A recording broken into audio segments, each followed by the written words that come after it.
കേന്ദ്ര സംസ്ഥാന സർക്കാർ ജീവനക്കാരുടെ സംഘടനകളും ബാങ്ക്, ഇൻഷുറൻസ് തുടങ്ങിയ പൊതുമേഖലാ സ്ഥാപനങ്ങളിലെ ജീവനക്കാരുടെ സംഘടനകളും ചേർന്നാണ് ദേശീയ പണിമുടക്കിന് ആഹ്വാനം നൽകിയിരിക്കുന്നത്. ഇത് കേട്ടാൽ തോന്നുന്നത് കേരളത്തിലെ 3.5 കോടി ജനങ്ങൾ അല്ലെങ്കിൽ ഇന്ത്യയിലെ 140 കോടി ജനങ്ങൾക്ക് വേണ്ടിയിട്ടാണ് ഇവർ പണിമുടക്കുന്നതെന്ന്. സത്യം എന്താണ്? ഒരു നിമിഷം നിങ്ങളൊന്ന് ആലോചിക്കും. സത്യം എന്താണ്? ഈ തൊഴിലാളികൾക്ക് ഇന്ന് കിട്ടുന്ന കൊള്ള കൂലിയുണ്ട്, കൊള്ള ശമ്പളമുണ്ട്, ഇല്ലേ? അവർക്ക് കിട്ടുന്ന ലക്ഷക്കണക്കിന് രൂപ സാലറി ഉണ്ട്, തോന്നിവാസങ്ങളുണ്ട് ട്രേഡ് യൂണിയൻ. എന്തായാലും അത് സർക്കാർ മേഖലയിലെ ജീവനക്കാർക്ക്.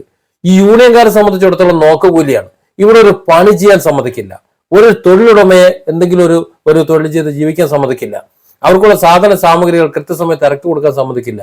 ആ തച്ച് തകർത്ത് പൂട്ടിച്ച് ആത്മഹത്യ അല്ലെങ്കിൽ നാട് വെടിച്ച് നടക്കുന്ന ട്രേഡ് യൂണിയൻ സംഘടനകൾ, അവരിൽ പെട്ട കുറച്ച് ആൾക്കാർക്ക് സുഖിക്കാൻ വേണ്ടി, ഇല്ലേ, അത് സുഖിക്കാൻ വേണ്ടി, അവർക്ക് കൂടുതൽ പണം കിട്ടാൻ വേണ്ടി, അല്ലെങ്കിൽ അവർക്ക് കൊള്ളയടിച്ച് ജീവിക്കാൻ വേണ്ടിയിട്ട് മാത്രമല്ലേ ഈ പണിമുടക്ക് സമരം എന്ന് പറയുന്നത്.